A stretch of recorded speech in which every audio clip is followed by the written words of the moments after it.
Chapter 12. Merribeth. Merribeth checked her watch again. It was only 7:35, but it wasn't like Chance to be late. Or at least not like the old Chance. Of course, it had been 8 years. Perhaps he had lost his punctuality. Or maybe he'd forgotten he promised to pick her up. That didn't seem likely, since he'd promised a little more than 12 hours ago. She bit her lip as she considered her options. His card was still in her wallet, so she could call him.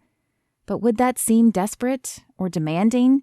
He was her boss, after all. This whole situation with her being his assistant was just tricky.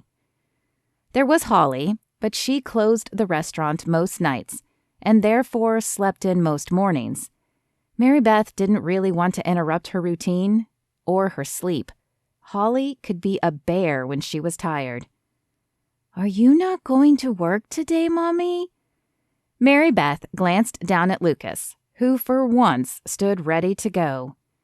"We're waiting for Mr. Chance, buddy. You know the guy who dropped us off last night?" A large grin split Lucas's lips. "He seemed nice, but why didn't you talk to him if you guys are friends?" Oh dear, that was a difficult question to answer even for herself, much less try to explain to a 5-year-old. Thankfully, she was saved from answering by a knock on the door. Chance stood on the other side, wearing an apologetic expression. "I'm sorry I'm late. My car had a flat tire this morning. I must have run over something last night." Dread flooded Merribeth as she thought back to the conversation with Edith the night before. Could the man have been Colin? And if it had been, had he followed Chance home?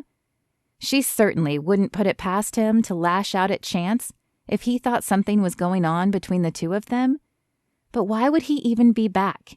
He'd made it perfectly clear when he left that he hadn't wanted a family.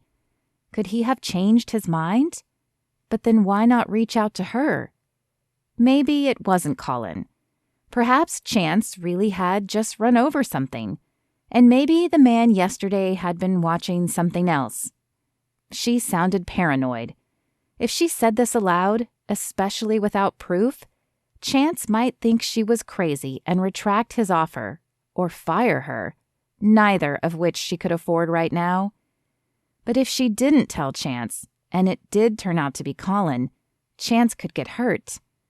Oh dear. "Did you find anything in the tire?" Chance's forehead furrowed as he looked at her.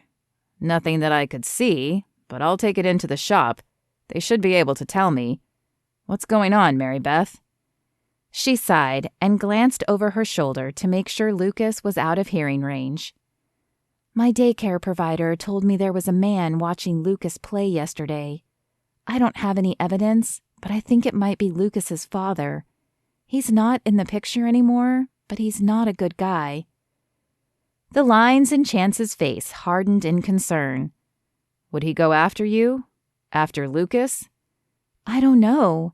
He left before Lucas was 2. I don't think Lucas even remembers him.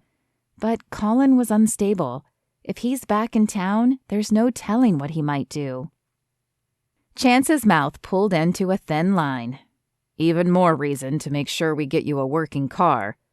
Also, maybe you should consider letting me drive you to and from work every day until we know for sure it's not him, or he goes away." Merribeth blinked at Chance. She was grateful for his help the night before, but he was not her boyfriend any longer. He couldn't come in and start tossing orders around like they were still together. She lifted her chin and forced her voice to stay steady. "I appreciate your concern, Chance, but we aren't together any longer.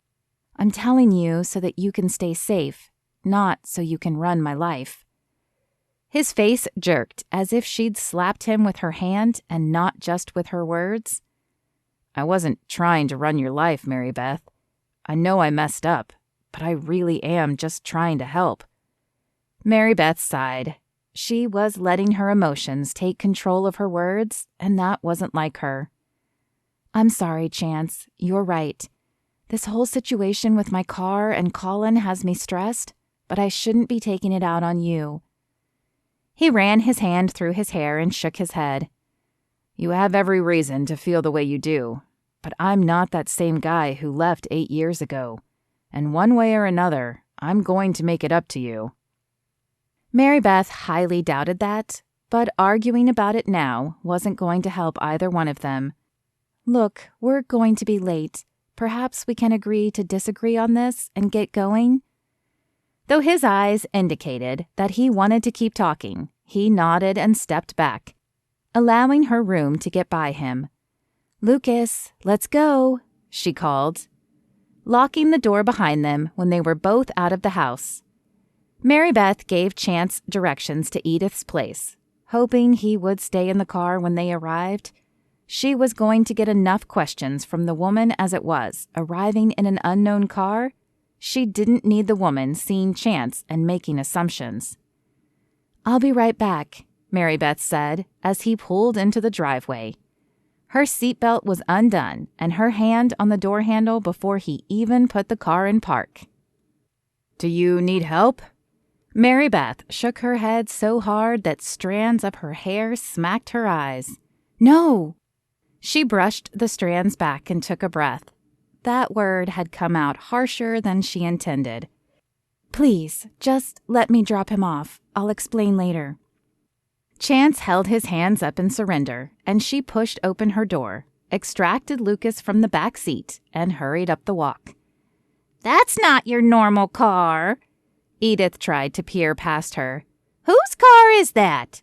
"Just a friend, Edith." Merribeth grabbed the iPad and signed Lucas in before placing a hurried kiss on his forehead.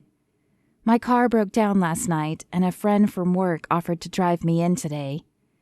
"His name is Chance, and he's nice," Lucas said with a large grin. Merribeth closed her eyes and sighed.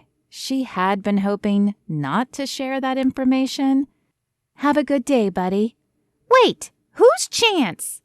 Edith called as Merribeth hurried down the porch steps.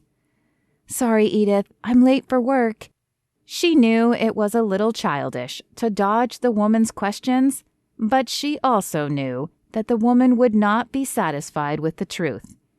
Edith always thought there was more to the story, and there was definitely nothing more going on with Chance. "You're right, that was fast," Chance said with a chuckle as she slid into the seat. "Sorry, but that's Edith. She's nosy, and I knew if she saw you, the questions would never end. Especially after the incident yesterday." The smile slid from Chance's face. "About that, is there something to worry about there?"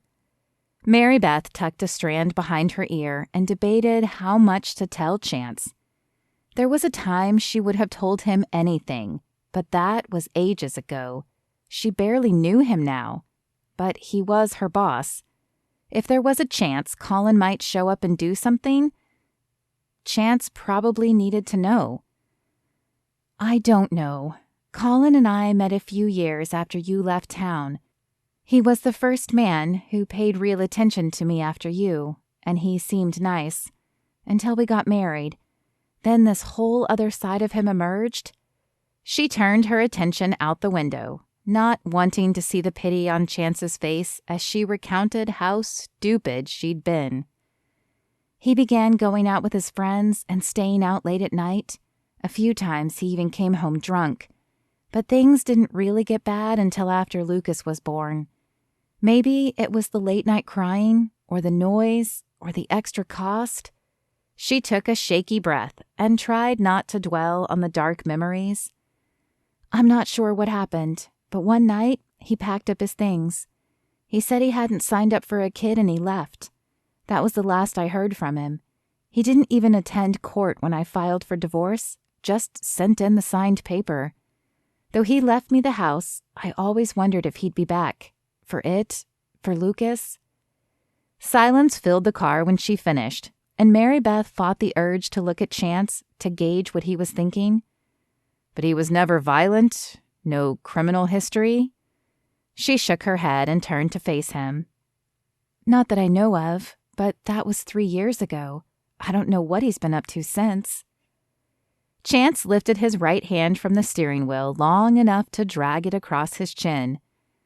You certainly don't have to tell me, but if you're comfortable, I'd like to give security a description of him. That way, if he does come into the hotel, we'll get a heads up. Security? Do you think that's really necessary? Merribeth had always prided herself on living a drama-free life. Now, when she wanted to blend in and not be a bother the most, this was happening? Chance shrugged. Maybe not. But my time in the military taught me a lot of important things, one of them being that you can never be too careful. She wondered what else his time in the military had taught him, and if it was possible that he had changed.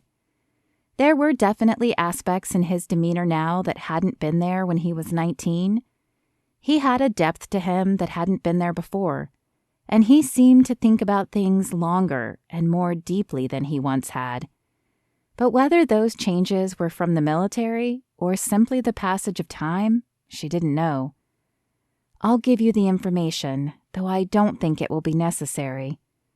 We'll stop at security first, then, Chance said as he pulled into the parking lot of the resort. Merribeth sighed as she opened her door. She had a feeling this was going to be a very long day indeed.